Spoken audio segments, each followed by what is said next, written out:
अच्छा एजाज भाई, चांसेस क्या हैं, कौन सी जो प्लेइंग 11 होगी? और खासतौर पर शाहीन अफरीदी के बारे में बड़े सवाल उठ रहे हैं कि वो खेलेंगे या नहीं खेलेंगे कल का मैच। और इसके साथ साथ ज़रा मैं आपको हमारे जो सईद अजमल साहब ने एक टीम बनाई है, बल्कि मैं चाहूँगा कि वो भी आपके साथ शेयर कर दूँ और फिर आप बताएं कि आपके पास क्या इन्फॉर्मेशन है, कौन सी टीम हो सकती है कल के लिए। सईद भाई के मुताबिक साइम अयूब और साहबजादा फरहान को ओपन करना चाहिए, वन डाउन पर बाबर आजम को आना चाहिए, उसके बाद आना चाहिए फ़खर जमान को, फिर सलमान आगा को, फिर उस्मान खान को, फिर शादाब खान को और आगे जाहिर है बॉलर जो होंगे वो। तो ये तो टीम है सईद अजमल साहब ने जो कही है कि ये होनी चाहिए कल के मैच के लिए। आप बताएं आपके पास क्या इन्फॉर्मेशन है कल की टीम के हवाले से। सर देखिए, आइडियल कॉम्बिनेशन तो यही बनता है कि आपको फखर जमान को चांस देना होगा, लेकिन पाकिस्तान क्रिकेट टीम के हेड कोच माइक हेसन ने आज जो यहाँ कोलंबो प्रेमदासा में प्रेस कॉन्फ्रेंस की है, उन्होंने वो तमाम जो स्पेकुलेशन हो रही थी वो खत्म कर दी हैं।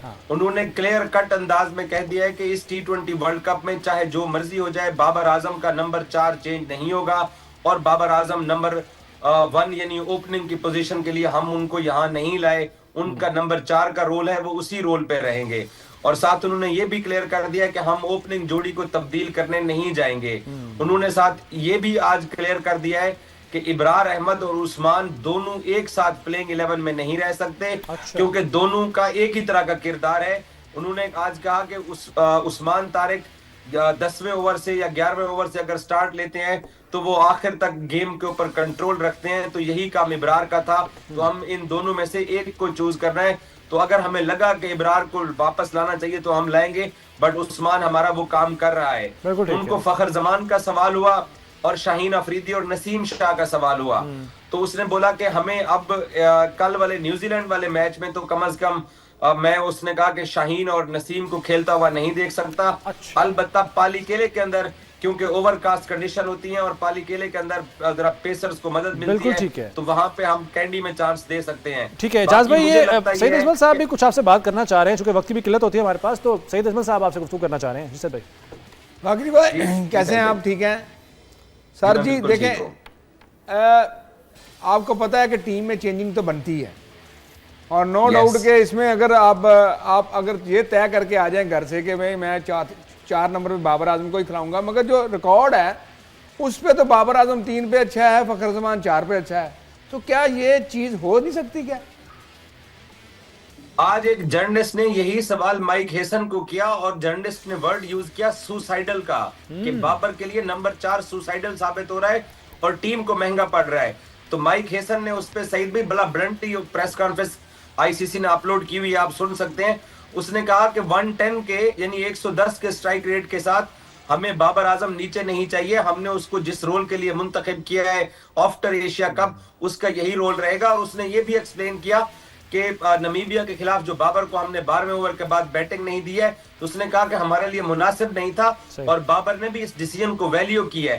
सो वो तय कर चुके हैं कि बाबर आजम का स्ट्राइक रेट इस लेवल का नहीं है कि उनको टॉप 3 के अंदर खिलाया जाए, तो लिहाजा खेलतेंगे। जो आप प्लेइंग 11 की बात करें, देखिए आइडियल प्लेइंग 11 क्या बन सकती है कि पाकिस्तान फहीम अशरफ को ड्रॉप कर सकता है और आपके पास मार्जिन भी है। आप नसीम को रख सकते हैं और नाफे की जगह आप फखर जमान को खिला सकते हैं।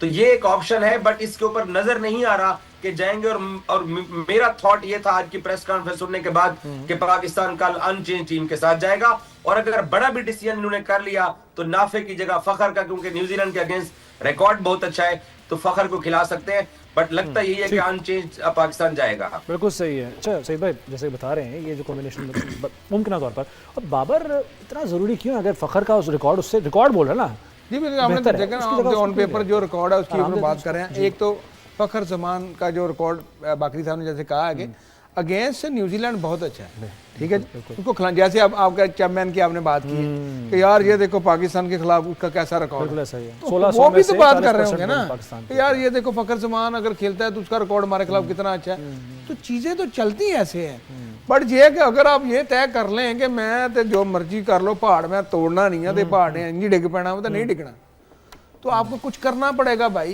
चेंजिंग करनी पड़ेगी। मैं ये नहीं कह रहा कि हमारे 15 के 15 अच्छे हैं। अब आप इब्रार अहमद की इतनी अच्छी बॉलिंग रही है पास में, अगर वो बाहर बैठ सकता है तो व्हाई नॉट अदर। सही है। अगर आपके बैट्समैन नहीं कुछ कर रहे, अगर साइम अयूब ओपनर ऐसे कुछ नहीं कर रहा, बॉलिंग में कर रहा है, तो बॉलर तो आपके पास ढेर पड़े हैं। सही है। तो फिर उसको ड्रॉप करो भाई, उनकी जगह स्कोर बैटर्स नहीं को कर लेकर रहे ना आना। भाई। हाँ, बैटर्स बात ये है कि बैटिंग को मजबूत करना है basically। Betterment of Pakistan team, playing 11, हमने उसको कैसे खिलाना है, किस ग्राउंड में खिलाना है, क्यों खिलाना है, उसके ऊपर तो हम बात कर रहे हैं सारे। बिल्कुल ठीक है, तो ये चीजें तो देखनी चाहिए ना सबको। सही है, ठीक है। चले खैर, इस पे तो अब गुफ्तगू कर ही रहे हैं। माइक हैसन की आपने प्रेस कॉन्फ्रेंस का जिक्र किया है, इजाज़त मैं क्या अगर ਤੁਹਾਡੇ ਕੋਲ टाइम घट है तो मैं डक दियां उन्नी देर फिर यही कर लें। आप पे जरूर आते हैं। ये समझ नहीं आया डकदियां की कहना चाह रहे हो। पंजाब ये डक पौने 200 रुपया ला के उन्होंने बाहर से दे दिए।